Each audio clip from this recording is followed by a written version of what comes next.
బట్టతలతో బాధపడుతున్నారా? ఆధునితనమైన పద్ధతిలో hair transplantation చేయబడును. Face clinic, Hyderabad. నమస్తే రాజు గారు. నమస్తే సార్. చాలామంది అంటే చిన్న చిన్న ప్రోడక్ట్సే ఇంట్లో ఉంటాయి సార్, బట్ బిజినెస్ ఐడియాతో పెద్దగా వెళ్దాం అని అనుకుంటూ ఉంటారు, కానీ తెలియదు. కొన్నిసార్లు మనం చూసేటువంటి అడ్వర్టైజ్మెంట్లోనే అది చిన్న ప్రోడక్టే కదా, ఇంతలా ఎందుకు పాపులర్ అయింది అని ఒక్కసారి ఆలోచిస్తే వాళ్ళు ఫాలో అయినటువంటి మార్కెటింగ్ స్ట్రాటజీస్ ఏమి ఉంటాయబ్బా అని చెప్పేసి థింక్ చేస్తే కొంతమంది థింక్ చేస్తారు కానీ అప్లై చేయరు, కొంతమంది థింక్ చేయరు అది ఎలా ఫేమస్ అయి ఉంటుంది అని. బట్ ట్రెడిషనల్ బిజినెస్లోనే ఉండి దీన్ని ఎలా బయటికి తీసుకెళ్ళాలి అనేటువంటి ఒక చిన్న మనస్తత్వంతోనే అక్కడే వాళ్ళ బిజినెస్ ఆపేటువంటి వాళ్ళు ఉంటారు, అంటే తెలియక. ఎస్. సో ఒక మనిషి ప్రోడక్ట్ ఏదైనా సరే, చిన్న ప్రోడక్ట్ అయినా సరే, మార్కెటింగ్లో స్ట్రాటజిక్గా వెళ్ళాలి అని అంటే ఏ విధంగా వెళ్ళాల్సినటువంటి అవసరం ఉంది? దానికి ఏమైనా ఎగ్జాంపుల్స్ ఉన్నాయా? సో మనకి లైవ్ ఎగ్జాంపుల్సే ఉన్నాయి, మనము రెగ్యులర్గా చూస్తున్నటువంటి ఎగ్జాంపుల్సే. మనము రెగ్యులర్గా చూస్తూ ఉంటాం, మన షాప్స్కి వెళ్తూ ఉంటాం, కిరాణాలకు వెళ్తూ ఉంటాం, మనకు లైవ్గా కనిపిస్తూ ఉంటుంది ఒక కంపెనీ, లేస్ కంపెనీ. సో దీని యొక్క మార్కెటింగ్ స్ట్రాటజీస్ ఎలా అప్లై చేశాడు ఏంటి అనేది మనం ఒకసారి డిస్కస్ చేద్దాం. Sure sir. సో మనకి చిప్స్ అనగానే గుర్తుకొచ్చేది ఏంటి? లేస్ అండి. లేస్.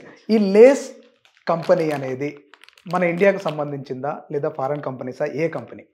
సో చిప్స్ అనగానే నెక్స్ట్ థాట్ లేదు, లేసే గుర్తుకొస్తుంది. అవును. సో ఈ కంపెనీ మనకు ఎక్కడి నుండి స్టార్ట్ అయింది, అసలు ఎవరు స్టార్ట్ చేశారు, దీని యొక్క మార్కెటింగ్ స్ట్రాటజీ ఏంటి, దీన్ని ఎలా ఇంప్లిమెంట్ చేశారు? ప్రజెంట్ 50% కంటే ఎక్కువ మార్కెట్ షేర్ మన ఇండియాలో వాళ్ళు రన్ చేస్తున్నారు. దానికి గల కారణాలు ఏంటి? సో ఈ లేస్ అనే కంపెనీని స్టార్ట్ చేసింది ఏంటి అంటే హెర్మన్ లే అనే వ్యక్తి 1934లో స్టార్ట్ చేశాడు. ఇతను ఒక సాధారణ సేల్స్ పర్సన్ కార్లో చిప్స్, పొటాటో చిప్స్ వేసుకొని అమ్ముతూ ఉండేవాడు. అమ్ముతూ ఉన్న తర్వాత అట్లాంటా బేస్ కంపెనీని తీసుకొని హెచ్డబ్ల్యూ లే లింగో అనే కంపెనీని స్టార్ట్ చేశాడు. లోన్ తీసుకొని ఆ కంపెనీని స్టార్ట్ చేశాడు. దాంట్లో పొటాటో చిప్స్ మ్యానుఫ్యాక్చర్ చేయడం స్టార్ట్ చేశాడు. ఇలా స్టార్ట్ చేసి కంపెనీ అనేది ముందుకు తీసుకెళ్తున్న సమయంలో దానికి మళ్ళీ 1961లో ఫ్రిడో అనే కంపెనీతో టైఅప్ పెట్టుకున్నాడు. ఫ్రిడో కంపెనీతో టైఅప్ పెట్టుకున్న తర్వాత ఫ్రిడో లేగా మారింది. ఆ ఫ్రిడో లేగా మారి మార్కెట్ చేస్తుంది, బ్రహ్మాండంగా నడుస్తుంది. ఆ టైంలో 1965లో పెప్సికో అనే ఒక కంపెనీ, టాప్ కంపెనీ, అమెరికాలో ఉన్నటువంటి టాప్ కంపెనీ ఏంటంటే పెప్సికో, దాంతో టైఅప్ అయింది. పెప్సికో అంటే డిస్ట్రిబ్యూషన్ ఛానల్ నెంబర్ 1 ఉంటుంది దాంట్లో. ఓకే. సో వాళ్ళతో టైఅప్ అయింది. ఆ టైఅప్ అయిన తర్వాత డిస్ట్రిబ్యూషన్ ఛానల్ ఎక్కువ చేశారు వాళ్ళు. అక్కడ డిస్ట్రిబ్యూషన్ ఛానల్లో ఫస్ట్ మనకు ఒక ఫుడ్ ప్రోడక్ట్ అడ్వర్టైజ్మెంట్ వచ్చింది ఏంటి అని అంటే లేస్. అవును. ఒక ఫస్ట్ ఫుడ్ ప్రోడక్ట్ అడ్వర్టైజ్మెంట్ రావడం. ఆ అడ్వర్టైజ్మెంట్ని కూడా ఎలా చేశారంటే యానిమేషన్ వేలో చేశారు. ఓకే. యానిమేషన్ వేలో ఒక ఫుడ్ ప్రోడక్ట్ను తీసుకొచ్చి మనకి జనాలలోకి తీసుకెళ్ళి దానికి ఒక పెట్టారు మనకు ఏంటంటే మీట్ ఆస్కార్ అని ఒక ట్యాగ్ లైన్ పెట్టి ప్రతి ఒక్కరికి అలవాటు అయ్యే విధంగా, ప్రతి ఒక్కరి దగ్గరికి రీచ్ అయ్యే విధంగా బ్రహ్మాండంగా మార్కెటింగ్ చేశారు. సో అలా చేసి ఆ పెప్సికో కంపెనీ ద్వారానే డిస్ట్రిబ్యూషన్ ఛానల్ చేసి ప్రతి ఒక్క కంట్రీకి కూడా ఎక్స్పాన్షన్ అయిపోయింది లేస్ అనే company. Coming to our India, మన ఇండియాకి 1995లో స్టార్ట్ చేశారు. సో మన ఇండియాలో లేస్ అనే కంపెనీని స్టార్ట్ చేసి ఒక ఫుడ్ ప్రోడక్ట్ను తీసుకొచ్చి ఒక చిప్స్ని ఇంట్రడ్యూస్ చేయాలి అని అంటే వీళ్ళు చేసింది ఏంటంటే ముందే రీసెర్చ్ హెవీగా చేశారు. ఎందుకు మన దగ్గర ఉన్నటువంటి డిఫరెంట్ స్టేట్స్, విభిన్న జాతులు, విభిన్న రకాలు, వీళ్ళందరి టేస్ట్కి అనుగుణంగా ఇవ్వాలి అని అంటే వాళ్ళు ఒక 5 years నుండి 10 years నుండి వాళ్ళు ముందే రీసెర్చ్ చేయడం స్టార్ట్ చేశారు. రీసెర్చ్ స్టార్ట్ చేసి కంప్లీట్గా ఫ్లేవర్, ఎలాంటి ఫ్లేవర్స్ తీసుకుంటారు. ఇప్పుడు సేమ్ ఇదే ఫ్లేవర్ ఉంటుంది మనకి లేస్లో, American style cream onion. Okay. ఇదే స్టైల్ ఉంటుంది. ఇది మన ఇండియాలో సేమ్ కంపెనీ సేమ్ ఉంటుంది అండ్ అమెరికాలో సేమ్ ఉంటుంది, బట్ టేస్ట్ వేరు ఉంటుంది, ఫార్ములా వేరు. సో ఈ ఫార్ములాను ఉపయోగించి మనకు దగ్గరగా అయ్యే విధంగా చేశారు. ఓకే. దీన్ని తీసుకొచ్చేటప్పుడు వాళ్ళు లాంచ్ చేసిన తర్వాత మన ఇండియన్ పీపుల్కి ఎక్కువగా దేని గురించి ఎక్కువగా మనం చూస్తూ ఉంటారు, దేనిపైన ఎక్కువ మనం ఫోకస్ చేస్తాము, ఎక్కువగా ఎక్కడ ఎవరితో కలిస్తే త్వరగా మనము పాపులారిటీ వస్తుంది అని రీసెర్చ్ చేశారు. రీసెర్చ్ చేస్తే మనకేంటి అంటే మేజర్గా మనము క్రికెట్ అండ్ ఫిలింకి ఏంటి అంటే మోస్ట్ అందరి దృష్టి అక్కడే ఉంటుంది. అవును. సో వాళ్ళను పట్టుకుంటే నాకు మార్కెట్ ఎక్కువ అవుతుంది అని క్యాచ్ చేశాడు. ఓకే. Lay's company. సో అప్పుడు ఒక అడ్వర్టైజ్మెంట్ మనకు ఏంటి, వాళ్ళు అమెరికాలో ఏదైతే సక్సెస్ఫుల్ ఫార్ములా అడ్వర్టైజ్మెంట్ ఎలా చేశారో అదే యాడ్ ఫార్ములాని మన ఇండియాకి తీసుకొచ్చారు. ఎవరి ద్వారా? క్రికెటర్స్ అండ్ ఫిలిం యాక్టర్స్ ద్వారా. ఫస్ట్ ధోని అండ్ అలీఖాన్ తోటి మనకు ఒక వీడియో చేశారు. దాంట్లో ఏంటి అంటే డిఫరెంట్ ఫ్లేవర్స్ తీసుకొచ్చి ఫైట్ ఫర్ యువర్ ఫ్లేవర్ అనే ఒక కాన్సెప్ట్ తోటి. Okay. Fight for your flavour అంటే ధోని ఒక ఫ్లేవర్ని తీసుకుంటాడు అండ్ అలీఖాన్ ఒక ఫ్లేవర్ తీసుకుంటాడు. సో దీంట్లో వాళ్ళిద్దరు ఫైట్ చేసుకున్నట్టుగా ఒక యాడ్ తీసుకొచ్చాడు. ఈ యాడ్ ఏంటంటే బ్రహ్మాండంగా సక్సెస్ అయింది. దాన్ని మళ్ళీ జనాలలోకి తీసుకురావడం కోసం ఏం చేశారంటే ఒక క్యాంపెయిన్ పెట్టాడు. Vote for Dhoni flavour, vote for Ali Khan flavour. మీరు దేనికి ఓటేస్తారు అంటే దీంట్లో 2 రకాల స్ట్రాటజీ. ఒకటి ఏంటి అంటే కస్టమర్ దగ్గరికి వెళ్ళడం, ఎవరైతే యంగ్ పీపుల్ ఉన్నారో వాళ్ళని అట్రాక్ట్ చేయడం, ఎమోషనల్గా కనెక్ట్ అవ్వడం. సెకండ్ పాయింట్ ఏంటి అని అంటే మనకి తన దగ్గర ఎవరు ఏ టేస్ట్కి ఎక్కువ అలవాటు పడుతున్నారు అని ఐడెంటిఫై చేయడం. అంటే దేనికి ఎక్కువగా ప్రాధాన్యత ఇస్తున్నారు మార్కెటింగ్లో. కస్టమర్ సెంట్రిక్, దీన్ని ఏమంటామంటే మన కస్టమర్ సెంట్రిక్. కస్టమర్స్ ఎక్కువగా ఏది తీసుకుంటున్నారు, ఏది ఎక్కువ వాంటింగ్ ఉంది, అది నాకు ఎలా తెలుస్తుంది? సో ఈ ఓటింగ్ ద్వారా తెలుసుకున్నాడు. అవును. ఈ ఓటింగ్ ద్వారా తెలుసుకొని మార్కెట్ను ఇంకా ఎక్స్పాన్షన్ చేయడం, డిఫరెంట్ వేలో మనకి తీసుకొచ్చాడు. ఆ తర్వాత ఇంకొక కాన్సెప్ట్ తీసుకొచ్చాడు, నో వన్ కెన్ ఈట్ అని ఒక ట్యాగ్ లైన్తో మళ్ళీ ఒక యాడ్ తీసుకొచ్చాడు. ఈ యాడ్ కూడా జనాలలో బాగా ముందుకెళ్ళింది. సో ఇక్కడ దీనితో పాటు మనకి ఫ్లేవర్స్తో పాటు గాలిని కూడా అమ్ముతున్నాడు. గాలిని కూడా మనకు గాలి కూడా ఇంపార్టెంటే అనే విధంగా గాలిని కూడా అమ్ముతున్నాడు. సో ఇప్పుడు మీరు చిప్స్ ఓపెన్ చేస్తే ఇమీడియట్గా ఏముంటుంది? సగం గాలే ఉంటుంది. సగం గాలే ఉంటుంది. ఈ ఇలా తీయగానే సడన్గా మన ఫేస్కి కొట్టేస్తుంది గాలి.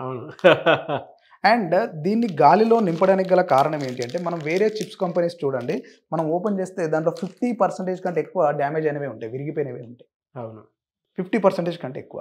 దీంట్లో విరిగిపోయే పర్సంటేజ్ చాలా తక్కువగా ఉంటుంది. కంప్లీట్గా ఏదైతే ఉందో, ఏదైతే నేను చిప్స్ తయారు చేశానో అది 100% క్లియర్గా ఉంటుంది. ఇప్పుడు మీరు దీన్ని ఒకసారి తినండి. థ్యాంక్ యూ సార్, తినాలని నాకు అనిపించింది. సో దీన్ని గాలితో నింపడం వల్ల ఏంటి అని అంటే దాంట్లో ఉండే డ్యామేజ్ అనేది తగ్గుతుంది. కస్టమర్ తినేటప్పుడు క్రిస్పీ ఫీలింగ్ వస్తుంది. నేను హాఫ్ తిన్నాను అనుకోండి, ఆ ఫీల్ రాదు. ఈ క్రిస్పీ ఫీల్ రావాలంటే ఫుల్గా తింటేనే ఎంజాయ్ చేయగలుగుతాడు. అవును, సగం విరిగిపోయినటువంటి వాటిని తీసుకొని తిన్నా కూడా ఆ ఫీల్ రాదు. అందుకోసమని ఆ స్ట్రాటజీని ఉపయోగించి గాలి ఎక్కువగా పెడుతున్నాడు. ఇప్పుడు మనకు చిప్స్ తక్కువ వస్తుంది, గాలి ఎక్కువగా ఉంటుంది. అవును, అయినా కూడా కస్టమర్స్ ఎక్కువ తీసుకుంటున్నారు. ఈవెన్ దో 50% మార్కెట్ షేర్ ఉంది. అవును, యాడ్స్ క్యాంపెయినింగ్ చేస్తూ మన ఇండియాలో ఓన్లీ టేస్ట్కే ప్రాధాన్యత కాదు, మనకేంటంటే డబ్బు కూడా చాలా ఇంపార్టెంట్. అవును, రీజనబుల్ ప్రైస్లో ఉందా లేదా, రీజనబుల్ ప్రైస్ ఉంటేనే మనం తీసుకుంటాము. సరే ఒక్కసారి మనం ఆదరించామనుకోండి, మన ఇండియన్స్ ఒక ప్రోడక్ట్ని ఆదరించామనండి, అది ఎంత ముందుకెళ్తుందో మనకు తెలుసు. చాలా కంపెనీలు కూడా మనం చూసాం. అదేవిధంగా బాగా మార్కెట్లో రీసెర్చ్ చేసి రీజనబుల్ ప్రైస్ పెడితే ఎంత పెడితే బాగుంటుంది అని తీసుకొస్తే 5 రూపీస్ ఈచ్ ప్యాకెట్ పెట్టాడు. అంటే పైన ఉన్నాయి 10 రూపీస్, 15 రూపీస్, 20 రూపీస్ ఉంది. బాగా బ్రహ్మాండంగా సేల్ అయ్యేటువంటి ఏంటి అంటే మినిమం ప్రైస్ ఏంటంటే 5 రూపీస్. దీంట్లో ఒక మిశ్రా అని ఒక స్టడీ ఉంటుంది. దాంట్లో 75% people agree with that 5 rupees. So చాలా వర్త్ఫుల్, 5 రూపాయలకు వర్త్ఫుల్ ప్రోడక్ట్ ఇస్తున్నారు. లేస్ అనేది చాలా వర్త్ఫుల్గా ఇస్తున్నాడు 5 రూపాయలది అనేది మనకు ఆల్రెడీ ఒక మిశ్రా స్టడీస్లో కూడా చెప్పారు. అవును, దీన్ని తయారు చేయడానికి కూడా ఈ కంపెనీ వాళ్ళు ఏంటి అంటే వాళ్ళ ఓన్గా మనకు ఏదైతే పొటాటో చిప్స్ ఉందో వాళ్ళు ఓన్గా ప్రిపేర్ చేపిస్తారు. కొన్ని కంపెనీస్ ఇప్పుడు మనకి ఈ సీజన్ ఉంది, సమ్మర్ సీజన్ ఉంది. సమ్మర్ సీజన్లో ఏది ఫేమస్ ఉంటుంది? Mangoes famous. ఒక్కొక్క మ్యాంగోకి ఒక్కొక్క ఫ్లేవర్ ఉంటుంది. ఒకటి ఏంటి అంటే జ్యూస్ చేసుకుంటే బాగుంటుంది, ఇంకోటి ఏంటి అంటే డైరెక్ట్ కట్ చేసుకొని తింటే బాగుంటుంది. ఈ విధంగా ఒక్కొక్క దానికి ఒక స్పెసిఫికేషన్ ఉంటుంది. అలాగే ఈ చిప్స్ పొటాటో కూడా ఒక్కొక్క స్పెసిఫికేషన్స్ ఉంటుంది. ఒక పొటాటో ఏంటి అని అంటే కర్రీ చేసుకుంటే బాగుంటుంది, ఒక పొటాటో ఏంటి అని అంటే డైరెక్ట్ మనకి చిప్స్ చేయడానికి బాగుంటుంది. దీంట్లో బాగా యూజ్ అయ్యేటువంటి పొటాటో ఏంటి అంటే FC5 అనే రకము మనకు దీనికి ఉపయోగపడుతుంది. చిప్స్ చేయడానికి చాలా బాగుంటుంది. దాంట్లో దాన్ని చూడడం కూడా ఎలా అంటే ఏరియా బట్టిని కూడా దాన్ని పండించే విధానాన్ని బట్టి వాళ్ళకి ఎక్కువ ఏంటి అంటే తేమ కంటెంట్ ఎక్కువ ఉండాలి అండ్ స్టార్చ్ అనేది కొంచెం ఎక్కువగా రావాలి దాంట్లో. ఈ రెండింటిని చూసి ఇవి రెండు ఏంటి అంటే FC5లో ఎక్కువగా ఉంటుంది. దీన్ని కొన్ని ఏరియాలలో మాత్రమే పండించడానికి ఆస్కారం ఉంటుంది. ఆ ఏరియాలను ఈ లేస్ వాళ్ళు కంపెనీ వాళ్ళు ఐడెంటిఫై చేసి రైతులతో డైరెక్ట్ కాంట్రాక్ట్ పెట్టుకొని వాళ్ళకు వీళ్ళే సీడ్స్ ప్రొవైడ్ చేసి కంప్లీట్గా వాళ్ళకు కావాల్సినటువంటి ట్రైనింగ్, అగ్రికల్చర్ ట్రైనింగ్ ఇచ్చేసి ఈ ట్రైనింగ్ ఇచ్చి వాళ్ళని ట్రైన్ చేసి ఏ విధంగా ఉండాలి ఏంటి అనేది ఇక్కడ విన్ సిచ్యువేషన్. రైతులు విన్ అవుతారు అండ్ యాజ్ ఇట్ ఈస్గా నా కంపెనీకి మంచి ప్రోడక్ట్ వస్తుంది. సో పొటాటో పండించిన దగ్గర నుండి లేస్ తయారయ్యేంత వరకు పూర్తిగా ఒక మంచి రీసెర్చ్ టీమ్ ద్వారా వాళ్ళు దీన్ని ప్రొడక్ట్ అనేది మనకు మ్యానుఫ్యాక్చర్ చేస్తారు. ఓకే, కస్టమర్స్ అంటే కస్టమర్కి ఏదైతే ఇష్టమో దాన్ని బట్టి, ఫ్లేవర్స్ని బట్టి. ఇప్పుడు దీంట్లో ఒక స్టడీస్లో అంటే నార్మల్గా ఏంటంటే వాళ్ళు చెప్పారు ఆల్మోస్ట్ మన ఇండియాలో 200 రకాల కంటే ఎక్కువ ఫ్లేవర్స్ ఉన్నాయి. 200 అండ్ ఎబో ఫ్లేవర్స్ లేస్లోనే ఒక్కొక్కరికి, అంటే ప్రతి ఒక్కరికి. దీంట్లో ఈ టేస్ట్ను ఐడెంటిఫై చేయడం కోసం కూడా వాళ్ళు ఏంటి అంటే ఒక రీసెర్చ్ పెట్టేశారు. వాళ్ళ దగ్గర బ్రహ్మాండమైన రీసెర్చ్ టీం ఉంటుంది. ఈ ఫ్లేవర్ని కూడా టేస్టీగా ఉండడం కోసం అని చెప్పేసి ఒక క్యాంపెయిన్ రన్ చేశారు, do us a flavour okay. అనే ఒక క్యాంపెయిన్. ఈ క్యాంపెయిన్లో ఏంటి అని అంటే ఒక్కొక్కరు ఒక్కొక్క రకమైన ఒక రెసిపీ పంపించాలి, మీకు నచ్చినటువంటి టేస్ట్ ఏదైతే బాగుంటుంది దీంట్లో. ఈ క్యాంపెయిన్లో మీరు పార్టిసిపేట్ చేసినందుకు గాను $1 million ప్రైజ్ మనీ పెట్టారు. $1 million. $1 million. Oh. దాన్ని పెట్టేసి వాళ్ళు ఏం చేశారంటే వీళ్ళకి లక్షల కొద్ది రెసిపీస్ రావడం స్టార్ట్ అయింది. దాంట్లో మళ్ళీ ఓటింగ్ సిస్టమ్, ఏ రెసిపీ బాగుంది దాంట్లో ఎక్కువగా ఓటింగ్ వచ్చిందని వాళ్ళు ఆ ఇయర్ లాంచ్ చేస్తారు. ఎవ్రీ ఇయర్ ఒక న్యూ ప్రోడక్ట్, న్యూ లాంచింగ్ అనేది దాంట్లో ఓటింగ్ సిస్టమ్. మన ఇండియాలో కూడా 2012లో స్టార్ట్ చేశారు ఈ ఓటింగ్ సిస్టమ్ అనేది. ఓకే. సేమ్ ఇదే డూ అస్ ఏ ఫ్లేవర్, మాకు ఒక ఫ్లేవర్ చేయండి అనే క్యాంపెయిన్ తోటి వాళ్ళు చేశారు. దాన్ని మార్కెటింగ్లో తీసుకొచ్చి వాళ్ళు చాలామంది ఇంట్రెస్టెడ్గా పార్టిసిపేట్ చేశారు. పార్టిసిపేట్ చేయడం వల్ల ఏమవుతుంది, ఇది ఎక్కువగా సోషల్ మీడియాలో ట్రోల్ అవుతుంది. సోషల్ మీడియాలో ట్రోల్ అవ్వడం వల్ల కస్టమర్కి ఈజీగా రీచ్ అవుతుంది, జనాల్లో ఎక్కువగా పాపులర్ అయిపోతుంది. చిప్స్ అనగానే లేస్ గుర్తుకొచ్చే విధంగా డూ అస్ ఏ ఫ్లేవర్ ఈ కాన్సెప్ట్ కాకుండా ఇంకొక కాంటెస్ట్ కూడా మనకు వాళ్ళు చేశారు. వాళ్ళు ఏంటి అంటే స్మైల్ దేకే దేకో అంటే దీంట్లో ఒక మంచి సెలబ్రిటీస్ తీసుకొచ్చి అండ్ ఒక్కొక్క చిప్స్ లేస్ ప్యాకెట్ పైన ఒక స్మైలీ బొమ్మ పెట్టేసి అప్పుడు దానికి ఒక సెల్ఫీ తీసుకోవాలి. ఓకే. సో ప్రతి ఒక్కరు ఏంటి అంటే స్మైల్ దేకో అనే కాంటెస్ట్ పెట్టి ప్రతి ఒక్కరిని ఇన్వాల్వ్ అయ్యే విధంగా, వాళ్ళకి ప్రైజ్ మనీ ఇచ్చే విధంగా, లేదంటే వాళ్ళకి ఎక్స్ట్రా అడిషనల్గా ఇంకేమైనా గిఫ్ట్ ఇచ్చే విధంగా, ఈ విధంగా ఒక్కొక్క యునిక్ కాన్సెప్ట్తో, ఒక యునిక్ మార్కెటింగ్ స్ట్రాటజీతో వాళ్ళు ఇప్పుడు మార్కెట్లో ఉన్నారు. 50% మార్కెట్ షేర్ను లేస్ తీసుకుంటుంది మన ఇండియాలో. 50%. వాళ్ళు పొటాటో తయారు చేసినప్పటి నుండి, మ్యానుఫ్యాక్చర్ చేసినప్పటి నుండి లేస్ మనకు ప్యాకెట్ వచ్చేంత వరకు అండ్ కస్టమర్ చేతికి రీచ్ అయ్యేంత వరకు ప్రతిదీ వాళ్ళు ఒక రీసెర్చ్ వేలో వెళ్తారు. వాళ్ళ దగ్గర ఒక స్ట్రాంగ్ రీసెర్చ్ టీం ఉంటుంది ఈ ఫ్లేవర్స్ కోసం కానివ్వండి అండ్ ఈ మార్కెటింగ్ స్ట్రాటజీస్ గురించి కానివ్వండి అన్నీ ఐడెంటిఫై చేయడం కోసం. ఇలాంటి మార్కెటింగ్ స్ట్రాటజీస్తో మనకి ఈ లేస్ కంపెనీ అనేది ముందుకెళ్తుంది. సో దీని నుండి ఎన్ని కోట్ల కంపెనీ ఉంటుంది సార్ ఇది జనరల్ టర్న్ ఓవర్? మన ఇండియాలో 8,000 crores కంపెనీ. మన ఇండియాలో 8,000 crores కంపెనీ. సో పొటాటో మనకి ఏంటంటే మ్యానుఫ్యాక్చర్ మనం తీసుకునేది ఏంటంటే ఒక పొటాటో వాల్యూ వచ్చేసి ₹5 ఉంటుంది. ₹5 ప్యాకెట్ని మనకు ₹5 పొటాటో చిప్స్ని మనకి ఇప్పుడు దానిని ఇప్పుడు మనకి ఎంత మ్యానుఫ్యాక్చర్ చేసి ఇస్తున్నారు? అవును, 8,000 కోట్లకు అమ్ముతున్నాడు. సో ఇదంతా చేసేది, ఇన్ని మార్కెటింగ్ స్ట్రాటజీస్ ఇవన్నీ చేసేది ఎవరు కాదు, ఒక సేల్స్ పర్సన్. దీన్ని చేస్తున్నాడు. సో అతనే ఫౌండర్. ఎస్, హెర్మన్ లే. అతని దగ్గర నుండి మనం నేర్చుకోవాల్సినటువంటి మార్కెటింగ్ స్ట్రాటజీస్ కానీ ఈ స్ట్రాటజీస్ ద్వారా మనం నేర్చుకోవాల్సిన విషయాలు ఏంటి అని అంటే, first point unique sales concept.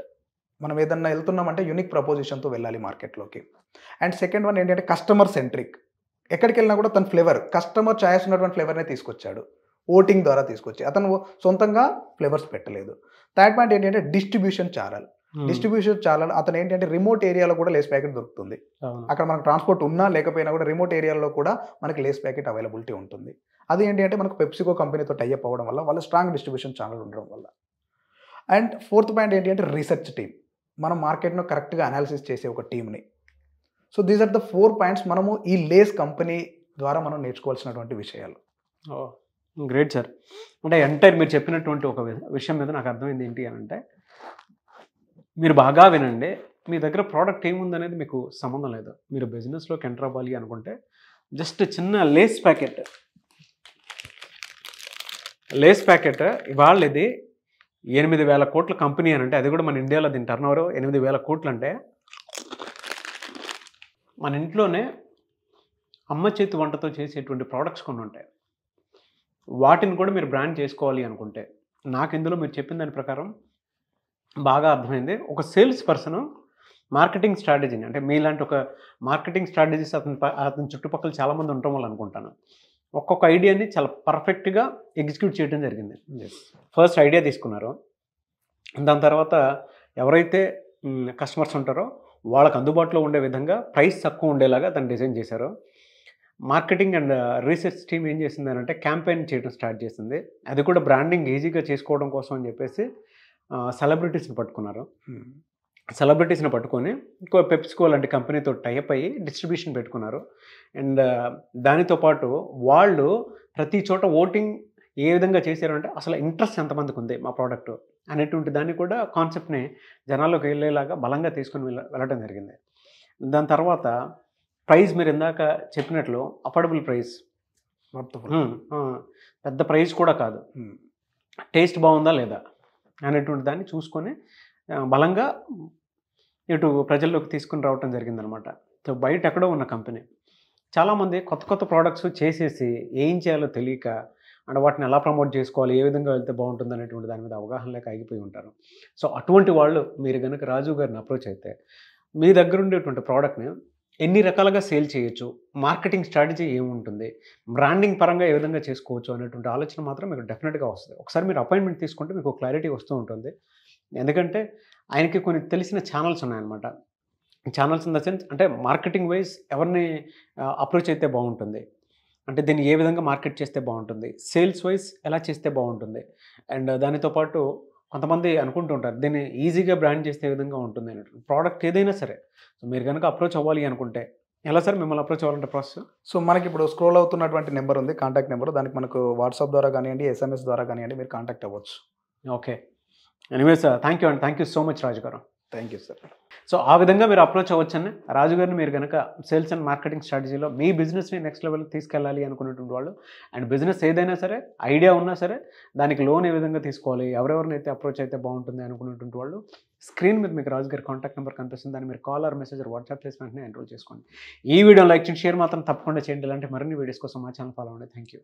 Suman టీవీలో మీ పర్సనల్ అండ్ బిజినెస్ ప్రమోషన్స్ కోసం కింది నెంబర్కి కాంటాక్ట్ చేయండి.